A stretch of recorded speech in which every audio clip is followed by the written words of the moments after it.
Good evening and welcome to your 18 WJTS newscast for Thursday, November 7th. Thank you for choosing us for your local news coverage. I'm Jared Atkins reporting. Early this morning, officers with the Jasper Police Department were dispatched to the 400 block of 15th Street to investigate a domestic disturbance.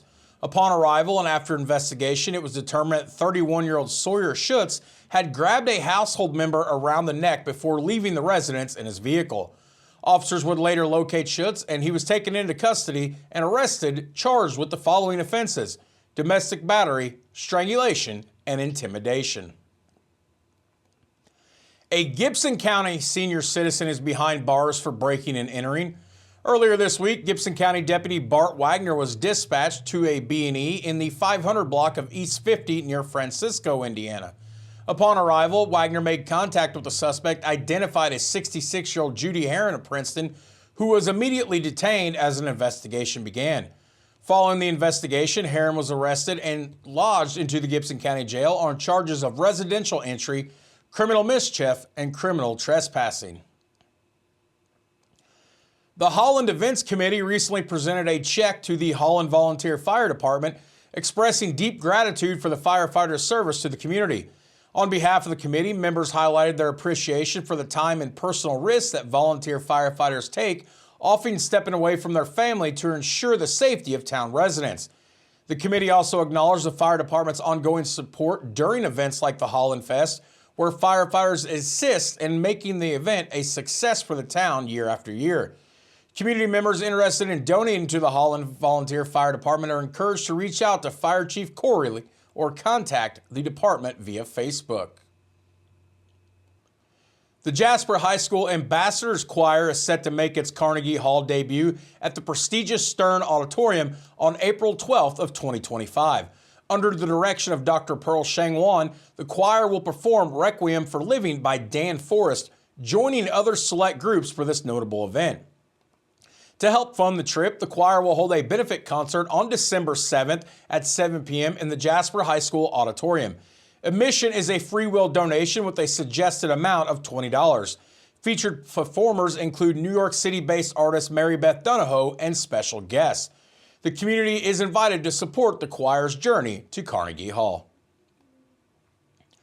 The town of Ferdinand is inviting residents and businesses to participate in a festive Christmas decorating contest sponsored by Framing Ferdinand. This annual event encourages the community to showcase their holiday spirit through dazzling decorations. Prizes include $200 for first place, $100 for second place, and $50 for third place, awarded to the top displays judged on overall creativity and festive charm. Participants can register online or pick up a sign-up sheet at any local Ferdinand merchant. The deadline for entries is Friday, December 13th, with judging to begin on December 16th. The Indiana Department of Transportation has announced a road closure for State Road 237 in Crawford County. Beginning on or around this Monday, November the 11th, crews will close State Road 237 in Crawford County near English. This closure will occur over the Little Blue River. This road closure will allow for crews to perform a complete bridge deck and in-bent replacement. Work is expected to last through the beginning of April next year, depending upon weather cooperation. The official detour for this project is I-64 to State Road 37 to State Road 64. Local traffic will have access up to the point of closure. Another road closure is coming a week later, this time in Spencer County. The Indiana Department of Transportation has announced a road closure for State Road 62 in Spencer County beginning on or around Monday, November 18th. Crews will close State Road 62 near St. Meinrad over Hurricane Creek. This road closure will allow for a bridge deck replacement and other bridge rehabilitation work. This project is also expected to last through the month of April next year, depending upon weather cooperation. The official detour for this is I-64 to State Road 162. Local traffic will have access up to the point of closure. Survivors of suicide of DuBois County has received a calm bench, a gift from the military veteran communities and the Parks Working Group.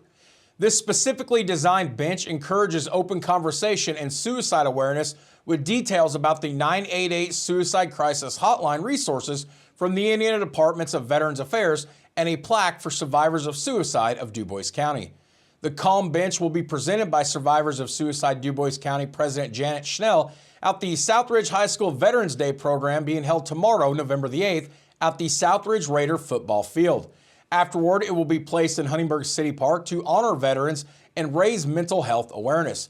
For more information, you can visit Survivors of Suicide DuBois County online or find them on social media channels of Facebook and Instagram.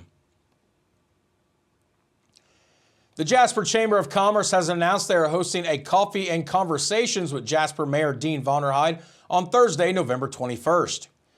This opportunity to meet with Mayor Vonderheide, hear what's going on in the city of Jasper, and take part in some Q&A will be held at Parlor Donuts located at 511 Newton Street in Jasper from 8 a.m. until 9:15. There is no need to RSVP, and Parlor Donuts will provide coffee for all attendees. The MFA Oil Foundation is now accepting grant applications from nonprofits that are working to improve communities in areas with a significant MFA oil presence. Since its inception in 1998, the foundation has awarded more than $3.6 million in grants, including over $300,000 last year alone. Grants support programs focused on education, youth development, civic engagement, and strengthening rural communities. Eligible applicants must be 501c3 tax-exempt nonprofits and can apply for the grant once every 2 years. Schools, colleges, and certain community organizations are also eligible. However, the foundation does not fund operating expenses, fundraising events, or political and religious organizations. The application process opened back on November 4th. Nonprofits must submit a letter of intent by November 22nd. Full applications, limited to the first 50 qualified submissions, are due by December 13th. For more information, please visit mfaoil.com. The MFA Oil Foundation operates in Sulphur, Indiana, Oakland City, Indiana, and Odin, Indiana, which is Crawford County, Gibson County, and Davis County, respectively. Coats for Kids of Orange County has been awarded a grant from the Smith Mill Charitable Foundation to provide new coats, hats, and gloves to children in need this winter. The program is open to all children requiring winter gear with no sign-up or pre-registration necessary. To request a coat, parents or guardians can email Orange County Coats for Kids at yahoo.com or visit the Court Street Commons building on the downtown square in Paoli. The organization is asking for the child's name, coat size, and gender. To those wishing to donate, please send contributions to 1616 East State Road 56, Paoli, Indiana, 47454. And in other news, something a little more lighthearted and fun, but still for a good cause. The Marengo Boys and Girls Club will host a unique event on November 12th at 7:30 p.m. featuring Dairyland Donkey Ball's Wild and Crazy Donkey Basketball Show. This event combines basketball with live donkey riding, promising a thrill-filled evening of spills, laughs, and unexpected moments. Local players will take to the court riding real donkeys, aiming to entertain the crowd with a mix of skill and comedy. Sponsored by the Marengo Tavern, all proceeds from the event will benefit the Marengo Boys and Girls Club. Tickets are available in advance for $10 at the Marengo Tavern, the Oasis Liquor Store, and from club members. Admission at the door will be $13 pending ticket availability. That wraps up your news here on 18 WJTS. We'll be right back with a check of your weather forecast.